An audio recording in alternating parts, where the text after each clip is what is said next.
I learned early on back in my football days that when you play or coach a game, you're not just playing your opponents, you're playing the officials as well. This past week, the Browns learned that you can beat the officials. You're listening to the What the Elf Was That podcast, an iconoclastic look at the latest Cleveland Browns news. The What the Elf Was That podcast is part of the Fanatical Elves podcast network, a part of the Fans First Sports Network. Here's your host, Joel Cade. Hey, everybody, welcome back to What the Elf Was That? And in case you didn't watch the game last week, there is a lot of What the Elf Was That to ask, but in a positive way because the Browns came out on top. Finally, after years of watching this happen to the Browns, they took it to the Ravens. So, special week this week because I got Samuel with me. Samuel, say hi. Hello. All right, Samuel, tell us about yourself and what you're doing.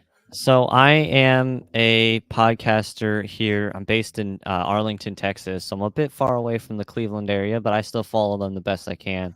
And I just do podcasts. I really enjoy the Browns. I've got some Browns gear on. It's Amari Cooper. I don't know if you can see it, but I've got my Amari Cooper jersey on. And so yeah, with that too, man, that could be Johnny Manziel, and we'd never know. Yeah, that's why I had to mention that. But yeah, I'm just a Browns fan. And I just like chatting about them. Awesome. So, Samuel, how long you been following the Browns?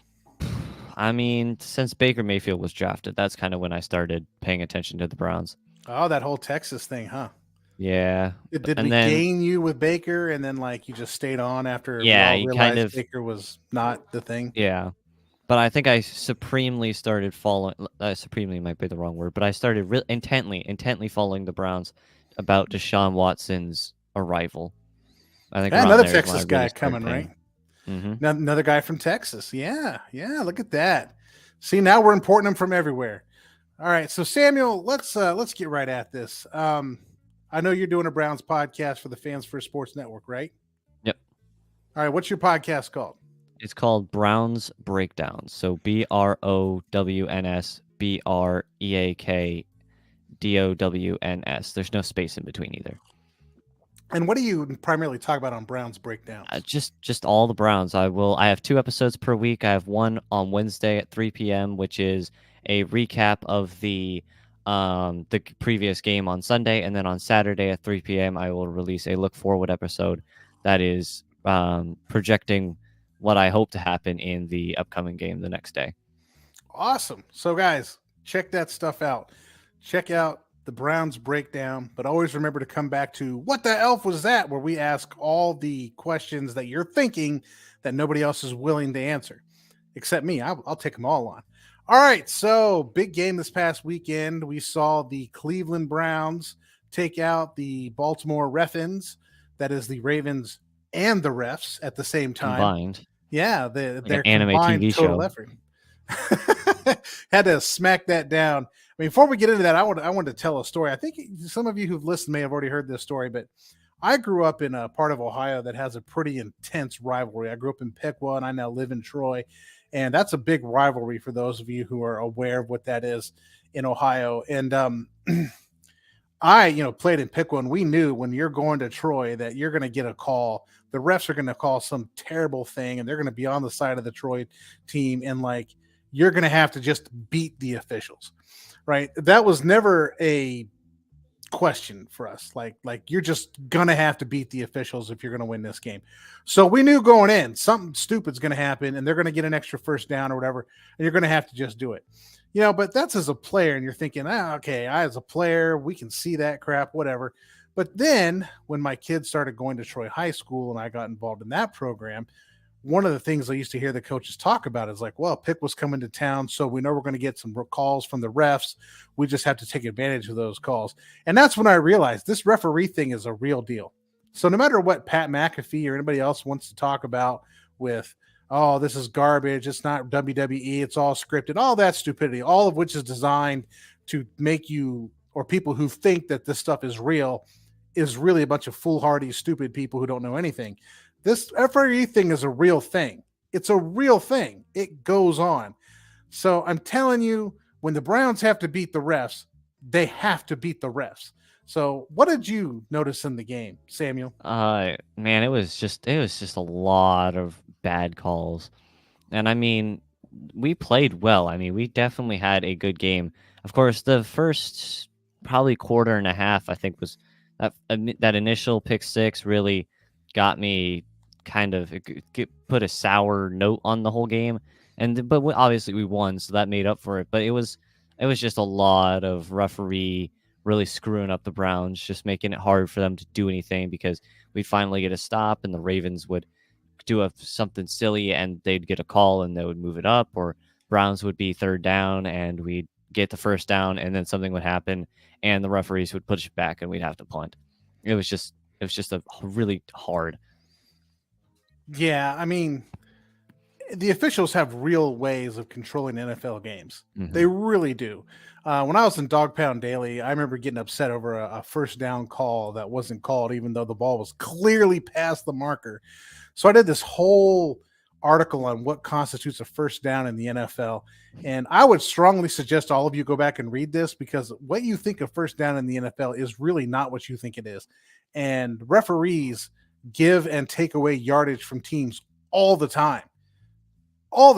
And it's perfectly legal in the way things work. But I would recommend all of you go see it. I don't even get paid for that article, so I would just recommend you go see it. But yeah, the referees were really something. But I want to talk back again about what you just said here with the pick six and the down 14. Was it 14-0 or 14-3? It was pretty bad pretty early. 14-0. 14-0. I mean, for those of us who've been watching the Browns for decades, like, this was the here we go again moment, right? This was the, well, we're down, the team's going to fold, and we're just going to play this out. I looked at my son. I'm like, this is going to be a long game, dude. Like, we're 5 minutes into the first quarter, and it's already a long game. But it was 17-3 at the end of the first quarter. Yeah, that was a mess. I mean, it was, if the team was going to fold up and die, this was it right here. Like, there's no reason not to fold up and die. I mean, how are you going to come back 14 against arguably the second best defense in the NFL, and you've got two offensive tackles that are out, you have your running back out, and wide receivers are playing, but I don't think Godwin was there. So I don't think Godwin was there. Yeah, so I don't think Goodwin was there. So, I mean, I don't know. You could have folded up and died. Yeah. But what I liked about this team was that it didn't, right? It didn't. And it didn't panic. Like normally you'd see with Stefanski, and I think the last 2 years he's been better at this. The Browns get down 14, they just start chucking the ball all over the yard. Well, that's not what they did here. They stuck with their game plan. They just played their brand of football, and they came back and won the game. I used to tell people all the time the most impressive win I've ever seen was the Ravens beating another team, and it was because the Ravens were down 17. They basically didn't panic. Middle of the third quarter, just ran the football, made stops, and won the game. Well, this is what the Browns did to them this week. Right? Yeah, definitely. They didn't panic, played their game, and won the football game. Any thoughts? Well, you've got a point there, because a lot of the time, if you're down 17-3, as what will happen, you'd assume a lot of coaches, some of the more not as good ones, will panic and will start just heaving the ball downfield because they think, oh, we don't have enough time. We're trying to come back from this deficit. And the only best way to do that is to throw the ball a lot. And so they'll throw the ball a lot. The receivers will get tired. The quarterback will inevitably make that mistake and throw an interception, and it didn't matter. But that's what the Browns didn't do, is they figured out, they played their own football. They played Browns football, and they stuck to their game plan the entire game. It didn't matter the deficit. They stuck to their game plan, and it panned out, and they won. Right. I mean, yeah, like you said, the trap is to panic, or analytics will tell you once you're down 14, you need to start chucking the ball all over the place. And sometimes analytics are just wrong. Sometimes they are. And I think at this point, if you can control the game, either through the run game or the passing game, that's what you need to do. And then just have the patience to wait it out. Stefanski hasn't been the best about this in his career. So to see him guide a team that just fought, didn't panic in the coaching staff, didn't panic on the field. It was a completely different Browns team than we've seen in all these years past. So that to me is the good news about the game. this team is for real. I've been saying for a while they're for real, but now that we see them actually get down, fight back, never surrender, never give up, and come back and put a good victory together. I mean, that's what you want out of a football team right there. Yeah. That's definitely. why you watch NFL football. And like the defense, they only let up 14 points after that moment. They had the Ravens had a touchdown in the third and a touchdown in the fourth, and that was it. That was the only remaining points the Ravens could score. And I think they found out, oh man, this team's for real. We got to actually step up our game. We got to really, it's not going to be an easy game. This is clearly going to be a dig. You're gonna have to dig down. You're gonna have to dig your feet, dig your heels. You're gonna have to stick there and stay and play the best football you can. And the defense and the offense did that, and we ended up. And it clearly panned out because we ended up winning the game. Right. And I think that brings up a great point. I'm glad you brought that up because the way the Browns are being perceived in the AFC North is changing. And the Steelers used to come out, the Browns are the Browns, or in their stupid lingo, the Browns is the Browns because apparently they don't know English. But Steeler talk is Browns is the Browns, right? Again, I got on a big nasty article, big nasty Twitter fight with Joy Taylor over this before this became a big thing 2 seasons later. So I would recommend you check that out. But no, I mean, the Steelers did that. The Browns went into Pittsburgh, beat them, and all of a sudden they don't talk so much trash anymore. And the Bengals, I mean, the Browns have owned the Bengals for the last 4 years. I don't know how nobody has seen this. I think the Browns are like 5-1 in the last 3 seasons against this team, or maybe 6-1. Yeah. Maybe 6-1 now, given the victory this season. But the Bengals, they don't talk a lot of smack because they know that the Browns are for real. But the Ravens, this has been a team that even as early as week 2 was out there saying, we're going to show up there and we're going to beat this team down in front of their wives and children and all this stupidity. But the Ravens now just got served, right? They're thinking, we're going to get up big and we're just going to coast because the Browns are the Browns. They'll self-implode. They'll throw interceptions. They'll do what the Browns do. Harbaugh has been on record to say, all you got to do is get on a lead and let them, just beat themselves. Well, the Browns didn't beat themselves, and the Ravens were waiting for the Browns to beat themselves. Instead, the Browns came out and beat them and the refs. And the refs in there, I mean, I'll go back on the refs. That punt muff set the Ravens up in the red zone, right? Those refs were going to call penalties until the Ravens scored a touchdown. That was one of the most ridiculous and obvious things I've ever seen in my life. Like, no matter what, you got to third down. If they didn't get a touchdown, there was going to be a flag. I think it happened like 3 times on that drive. Might have, yeah. And then there was a time, that punt situation where the Ravens were going to come out and punt. Then the Browns are trying to call a timeout because they had too many people on the field, right? Didn't give them the timeout, gave the Ravens the penalty, which put them in a 4th and 2 when they got that and drove down the field and scored a touchdown.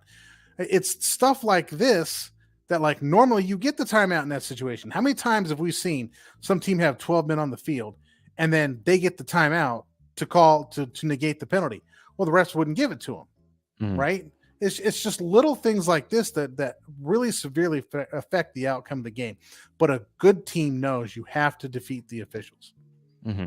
Yeah, and we had 10 penalties for 55 yards. Those yards didn't really matter. It was the situations these penalties were in. I mean, 55 yards for 55 yards.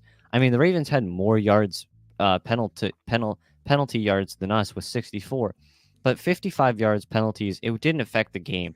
It affected the situation of the penalty was in. Because I mean, it was 3rd and 10. It was like 4th and 7, 4th and 8. When these penalties were occurring, pushing them forward to instead of a 100% punt situation to a pretty good chance of getting a 4th down situation. It was just the situation these penalties were in that were really causing it to be very unfair. And the automatic first downs, I know defenses complain all the time. Like the Ravens were 3rd and 12 or 3rd and 11, and there's a holding for 5 yards, but it carries an automatic first down with it. There you go. I mean, that's how officials affect football games. You got a guy on 3rd down, you call a holding, but you could pretty much call any play you want. Defensive holding, offensive holding. You can call it pretty much every play. But, you call it at a time where Now that affects the first down, and that keeps the offense on the field. I can go on with this all day, but let's move on to my second favorite topic. Jerome Ford. Now, those of you last week listened to me talk about Jerome Ford ad nauseum and how I think he's just hot garbage. And I still stand by this to a degree. The degree I don't stand by this is to say he's still young and he can learn.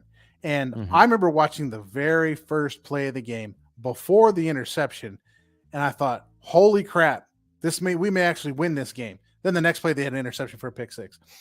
But Jerome Ford went on a outside zone to the right, ran up, saw the backs of his blockers, and cut the ball up for a 7-yard gain. Now, against the Cardinals, that's a 4-yard loss. But against the Ravens, he cuts the ball up, and it's a 7-yard gain. That's how you win football games. That's how you keep your team on the field. You get these positive yards. And I said last week, I really hope Kareem Hunt grabs Jerome Ford and says, look, man, you've got to run forward and not backward. This is the NFL. And somebody somehow got through to Jerome Ford because he now in those outside zones was cutting the ball up. Now, will he do that next week? Guess we'll find out. What do you think? Yeah. I know you were pretty hot on my my Jerome Ford take last week, so I'm going to give you the mic. I'm going to give you the mic. You had a point. I mean, some of the statistics, some of the more advanced analytics did say he was a very inefficient back, and he was trying to basically go backwards to go forwards, which obviously in high school and in college, you're playing people who are never going to even sniff an NFL football game.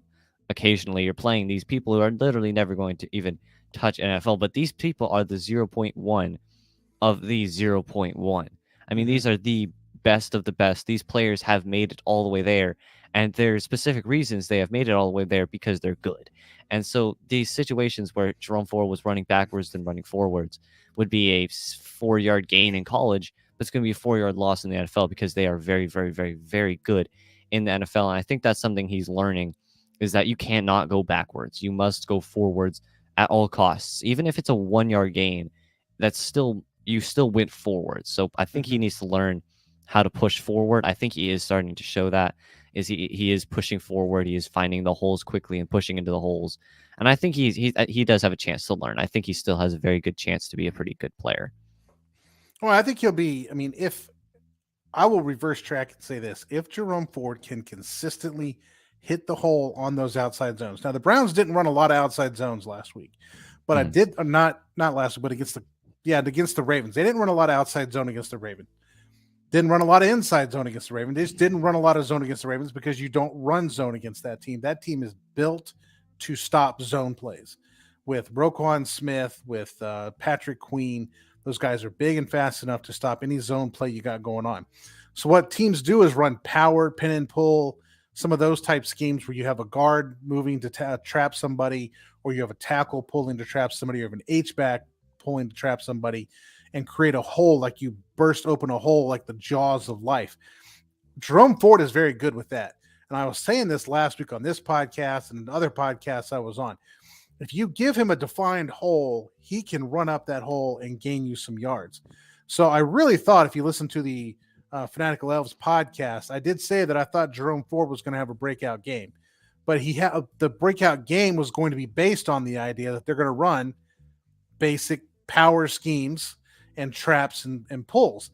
What I was genuinely impressed with was that Ford can now see a hole, or at least today, like against the Ravens, at least saw the back of his offensive tackle and said, oh, I got to turn left. This is like NASCAR, turn left, you know? So if he can keep that up, he will be an extremely effective running back, given his speed and his ability to catch the ball and runs after a catch.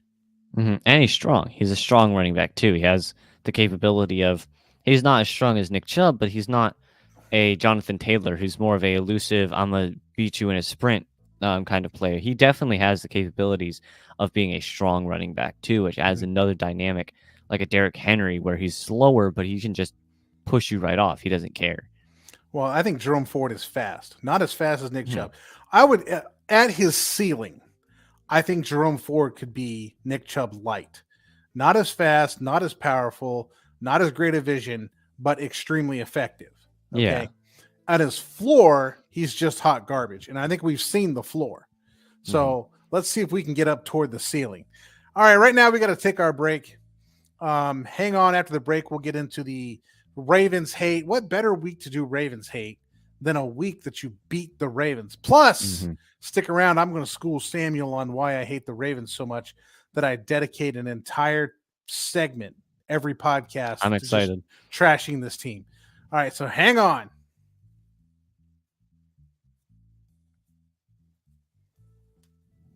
And we're back. Make sure to check out all of our sponsors and go visit them because we're, as Samuel will tell you, we're making millions of bucks off this podcast. So yeah, I mean, we're raking it all in, man. Believe it or not. But now, Samuel, this is your first attempt, and I think I prepared you to telling you if you're going to come on this show, you have to participate. Yes. Tell me why you hate the Ravens. They're annoying. Their stadium kind of sucks. They have a lot of the fans just kind of suck. This. Have you ever met an actual Ravens fan? I've never met a real Ravens fan. See, now you're a better person for having never met one of these goons. So continue. Baltimore is just kind of a trash city, just in general. I don't know why they chose to live there and fan there and build their garbage team there. Baltimore is just weird. They're just ladies and gentlemen, I have a feeling that Mr. Samuel doesn't know the history of the Baltimore Ravens. No, they were last the Browns, and then they got moved to Cleveland, and then a new team. Well, let's talk about Baltimore football for a second. Okay. The Baltimore Colts, the now Indianapolis Colts, used to be in Baltimore. Now, the Baltimore Colts that moved from Baltimore to Indianapolis is actually the third iteration of the Baltimore Colts. The first iteration collapsed because the fans didn't support the team. The second iteration collapsed because fans didn't support the team. The third iteration of the Colts, the NFL did not want to put another team in Baltimore because of what happened to the first two versions of the Colts, and said, okay, we'll put another team in there. Then they specifically went to Paul Brown and said, Paul Brown, we need you to help this team figure it out. So Paul Brown decided, instead of signing the recently cut Johnny Unitas, instead of signing him to the Browns roster, looked at the Colts coaching staff, which were all former Paul Brown coaches, said, you need to sign this guy to your team. And then the team became successful. Okay. But then the city of Baltimore didn't want to replace their garbage stadium. So Jim Irsay, I believe it was Irsay, Jim Irsay said, screw this. We're done. And in the middle of the night, took the team and moved to Indianapolis. So there it lies. That's why the Colts are in Indianapolis. Okay. Ever since then, the city of Baltimore has been trying to get a team.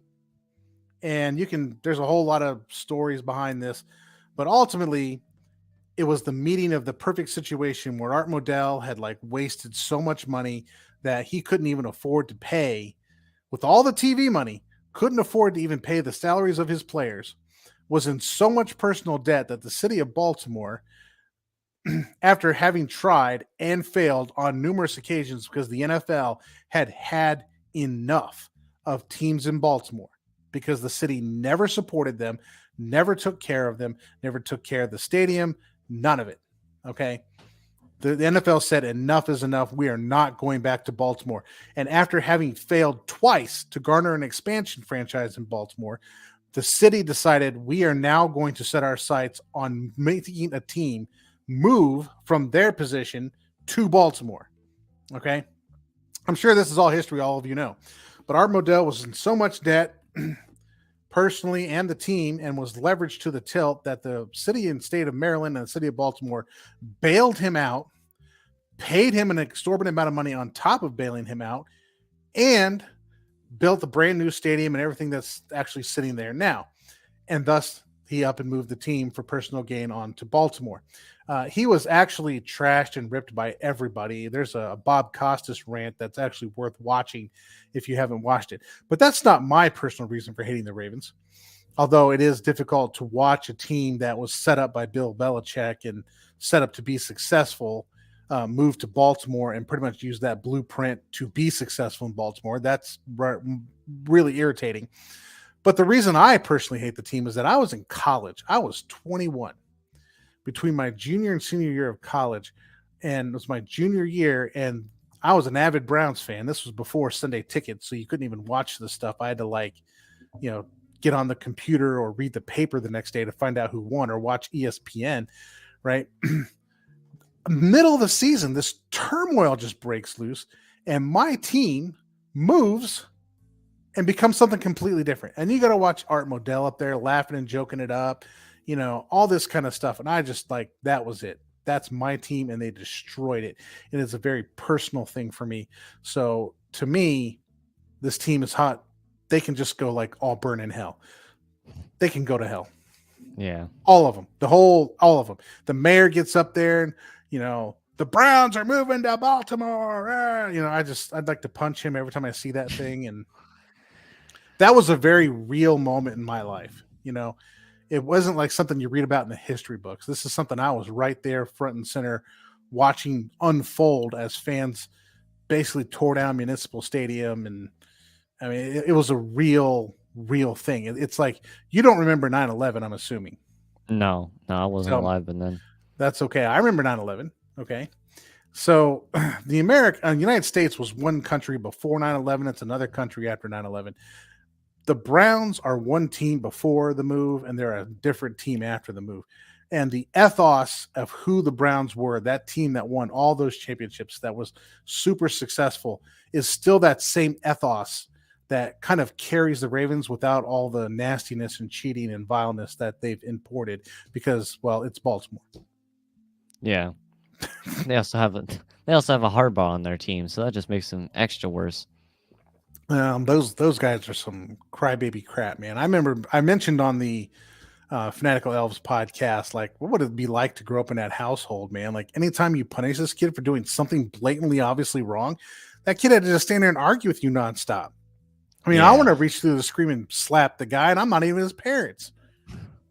Yeah, they're annoying, and I was negative 30 plus years old whenever that occurred, so I don't have that kind of personal hate for the Ravens, but they're just annoying. They'll just trash talk everyone they talk about. They always think they're better than you. Occasionally they just don't. They're just not a fun fan base. They're just annoying. Well, I'll tell you what, if you say all this stuff, be careful going to the town. I've been there once to a game. I will never do that again. I had a guy following me around trying to start a fight. I'm like, when I didn't take the bait, he started on somebody else. That guy didn't take the bait, he started on someone else. I mean, it's crazy. It's crazy. And then, right? Do you know who the St. Louis Browns were? I think I've heard them mentioned before, but the St. Louis Browns was a Major League Baseball team. Okay. And then they became the Cardinals. No. No. I'm thinking of they got sold. The owner who pledged that he would not move the team from St. Louis moved the team to Baltimore, where the St. Louis Browns became the Baltimore Orioles. So then I'm in line, right, going into the game, and somebody asked me, what's a Brown? I looked at him and I said, you know what? The fact that you don't know what a Brown is just a black stain on your city. Friends don't let friends let their teams go to Baltimore. Like you cannot have a team named the Browns and let them go to Baltimore. They'll never come back. You'll never see them again. Yeah. Anyway, we're spending way too much time on hating Baltimore. So speaking of why I hate Baltimore, besides, I swear to God, they're paying officials. I can't make sense of anything that went on in that game. I mean, also, I don't know if you saw that clearly backward pass that was fumbled in the Steelers game that the Packers picked up and scored a touchdown on, that was reviewed, quote unquote, and determined to be a forward pass. That was some crazy crap. The ball was thrown on the front half of one hash, or front half of 1 yard marker. The ball was dropped on the opposite side of that yard marker, which was clearly a yard backward, and was ruled a forward pass and therefore incomplete. And therefore the Steelers won that football game. It's insane. The kind of stuff that goes on between those two teams. But speaking of the Steelers, you got anything about the Steelers coming up? I mean, I know the record might be a little deceiving, but they aren't a bad team. I mean, they have found ways to win games. I mean, they are 6-3 right now. They have found ways to win games. I mean, they did beat the Ravens. But they also have lost some really mediocre, and they've also only beat bad teams. I mean, they beat the Raiders, they beat the Rams, they beat the Titans, they beat the Packers. I mean, like anyone could beat those teams at this point. They lost to the 49ers and the Jaguars and the Texans, who all have proven that they are very good teams right now. Maybe not the Texans. The Texans are pretty good though. But The like I Texans, don't think I wouldn't rule out the Texans right now. and then the Jaguars, they got absolutely rocked by the 49ers, so I don't know about Mhm. them. But they have not proven that they can beat good teams. And so I think they're definitely a beatable team. I mean, you do have to worry about that defense. That defense is pretty good, but they just haven't proven that they're a good team yet. They haven't proven that they can beat a team that actually has a good team, like a good I record. mean, I think you could say the exact same thing about the Ravens. I Hmm. mean, this was one of the things I think was going into the Ravens game was let's see them play an actual NFL team right now, and Yes. not rookie quarterbacks or rookie. Like they got the Texans on their first start of the opening week. They got C.J. Stroud's first start. Then they got Anthony Richardson's second start, which he came out, and then I can't think of the guy's name. Gardner Minshew came in and beat them, right? They got DTR in their third game or second or third game. I don't know how this all played out, It was but fourth game. fourth game, but they haven't played. They haven't really been tested by a team that's been healthy and played. And when they have played against teams that are healthy and decent, they don't play that well. I don't think they're that Mm-mm. good of a football team. I've been saying this for a long time. But like as you said, just like the Steelers, they find ways to win against these bad teams, and then you know they're there in the The record process. deceives them. Mhm. Yeah, the record isn't their true picture. Right. And I'm not convinced the Steelers or anything, except for again a lot of arrogant wide receivers. I don't think Najee Harris is what everybody thinks he is. I mean, that guy was drafted, and the first question he gets asked by announcers is he an all pro this year? I mean, come on, the dude was just drafted. It's draft night, and you're telling me he's an all pro. Give me a break. I Mm. mean, this is how the hype machine works. You got popular teams like the Cowboys and the Steelers, who are like the two most popular teams in the NFL. So anybody that plays for them clearly must be an all pro, And so I don't know. I'm not going to get into the financial side of football. I'm just going to stick with the field. I'm interested in seeing the Steelers game because the Steelers, I contend that TJ Watt is the garbage collector. If you just take a reel of his sacks, you'll see a lot of it is garbage collecting. Now, can he actually make a move on an offensive tackle and good ones and make a move? Absolutely, he can. Is that what Mhm. the defense does? No. The defense pressures your quarterback to roll to the right so DJ Watt can run him down. That's how they play defense. So it's going to be important for the Browns to protect Deshaun Watson so he can stand there and not have to roll to the right out of the Mhm. pocket. Roll at all. I mean, Deshaun Watson has not been very good when he rolls out of the pocket. He throws really weak footballs and they end up being intercepted. I mean, he's just not a good rollout thrower. But the Browns, they play not the Browns, the Steelers. They just play dirty football. They just play football. They shut down your best players. They make you go to your backups, and then they beat you in close, tight matchups that they win because you just can't score because they stop you, but they don't stop you very well. They just stop you in gross ways that make it hard to score, and then they manage to win in 18 to 19 games. Right. And my favorite was James Harrison, who was notoriously a headhunter, came out and said that Mike Tomlin paid him to hurt people, and then came back and said, "Oh, we're just kidding. That's not true. I'm just kidding." Like a day later, and then nobody asked the question, "Should we investigate this? Like, is this something we should look at? That Tomlin's paying people to hurt people? I mean, you got Ryan Shazier spearing a player and breaking his neck. You've got people hitting. I mean, they're headhunters. That's what they are. They're Yeah. headhunters. So Or leg and hunters in our case. oh yeah, or they're going after people's legs just enough to take them, hurt them, get them out of the game so we can win. That in my opinion is what the Steelers ethos is, if there is one. But sorry, the Steelers have not won a single game where they won by more than 2 scores. They beat the Browns. They beat them by 4. They beat the Raiders, beat them by 5. Beat the Ravens, the Raiders, and the Ravens. The Ravens, they beat the Ravens by a single touchdown. They beat the Rams by a single touchdown. They beat the Titans by 4, and they beat the Packers by 4. They have not beat a single team by more than 7 points. Well, I mean, in the NFL, a win is a win, I guess. But Yes, I know, but they play. I think what you're saying is that it shows that like there's chinks in the armor, Yes, and I'm not convinced that Mike Tomlin is the end all coach that everybody thinks he is. Sure, they haven't had a losing season, but you've played all those years with the Bengals and the Browns being just garbage in that division. Yeah, all those years you've it played wasn't with even that. competitive. Yeah, it's like watching the stat come up that Harbaugh is 25-6 against the Browns. Well, wait a minute. The last 3 seasons, he's 4-2 or 2-4. So why don't you put that stat up? We went 0-17 or 0-16 like a few years ago. Like, obviously, we haven't been very good, so it's not that hard to beat our team. Right, but it's only the stat that looks the most impressive that gets on. Yes, obviously. But he's 25-6. Well, he's like 2-4 in the last 3 seasons, just like the Bengals are 1-7 in the last 3 seasons. So, there's change in the air when it comes to that. I don't know. I mean, the Steelers, their thing is they've got a defense that, like the Ravens, they have really invested in that defense. They're really heavily invested in that 3-4 style, and you have to have an outside linebacker, and that's TJ Watt, and they feed everything to Watt. And so when your defense is set up to feed everything to Watt, when Watt isn't playing, you're going to lose, which is radically true of the Steelers. They have a losing record when Watt doesn't play. So they have a vested interest in making sure he stays healthy, because if you don't feed him, or if you can't feed him, and they had Hightower on the other side, they were trying to feed when Watt was out. I mean, then it's all like, oh, Hightower's the next All-Pro. No, he's just playing the role that position has, which is we flush everything to this guy and he makes the tackle. So at some point, somebody's going to listen to me when I'm telling them that, some players just aren't as good as it looks, whatever.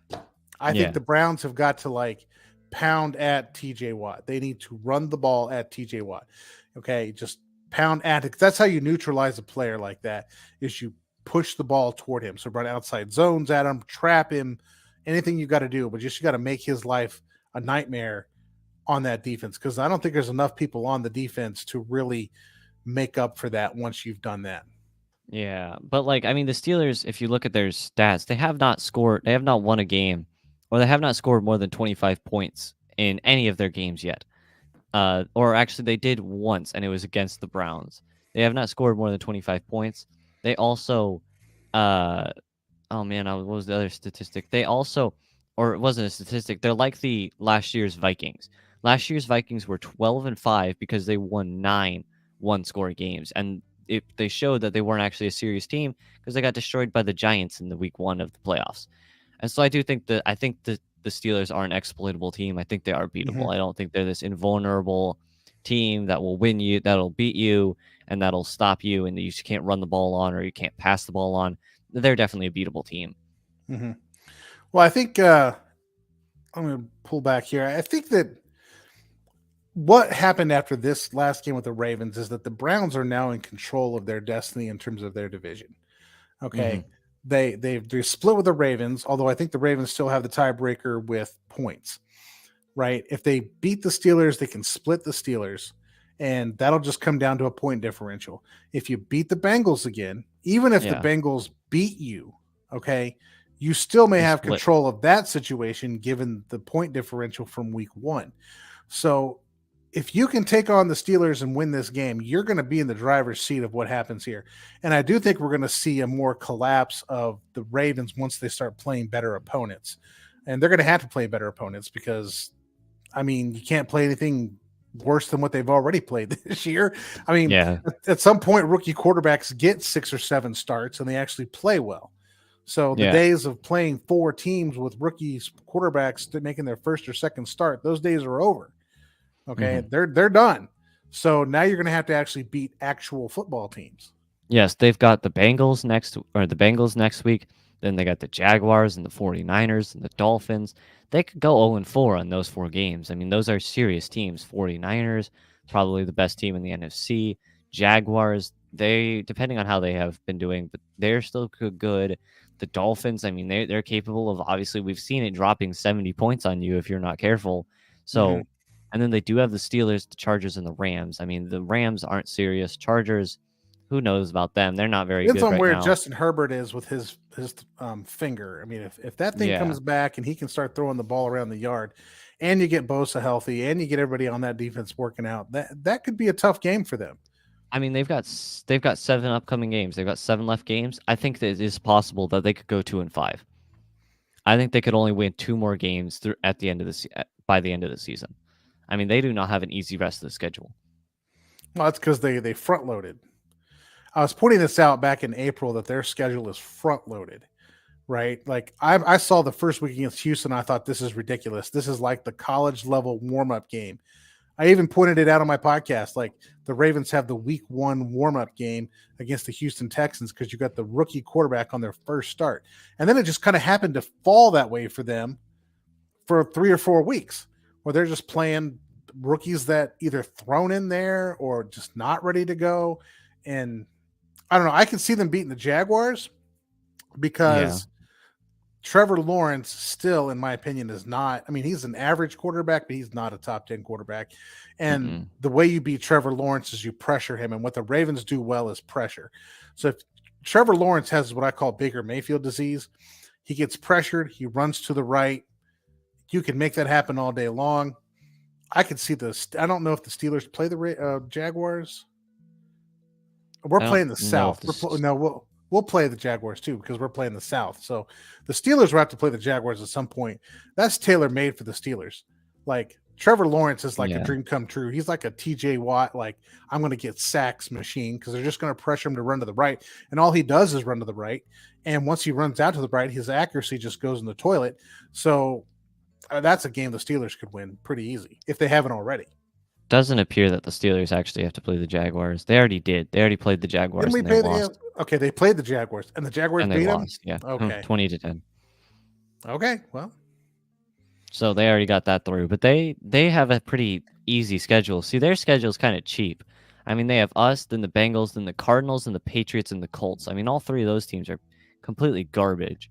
Cardinals and Patriots, worst teams in the league. Colts, they're still pretty terrible. Bengals and Seahawks, then Ravens. I mean, they could lose 2 of those games. So I don't know. They have such a cheap schedule to go 11-6. It's like the old Patriots, right? You had a situation where Tom Brady and the Patriots would come out, and the Jets, the Bills, and the Dolphins were just garbage. Yeah. And you could just roll the ball out there and be 6-0.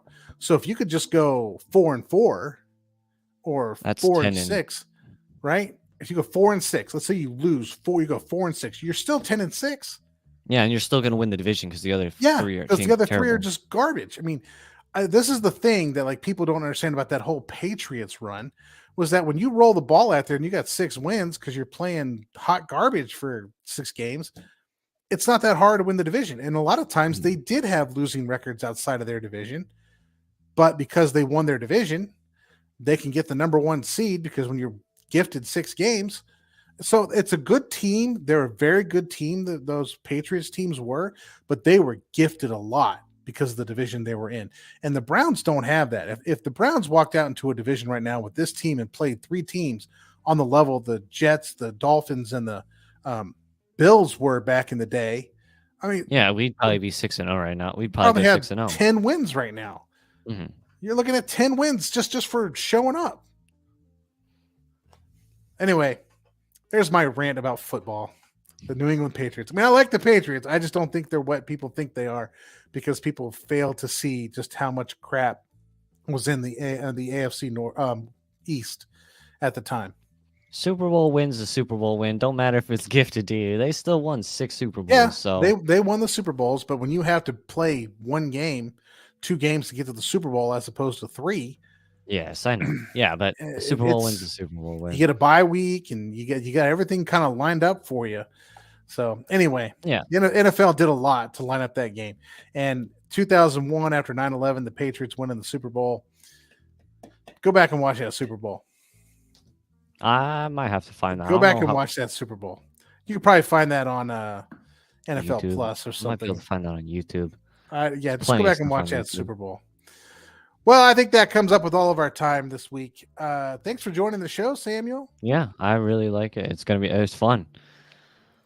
Yeah, I just like to get out here and shoot the crap, talk football. This is, like I said, this is my chance to rant about things that are on my mind. But Samuel, good to have you on the show. Thanks for your opinions. Come back anytime you want. Just shoot me a text. Say, hey, let's go on the show. Yeah. But just remember, you have to have the Ravens hate. You got to bring the hate every week for that Ratbird crap mess.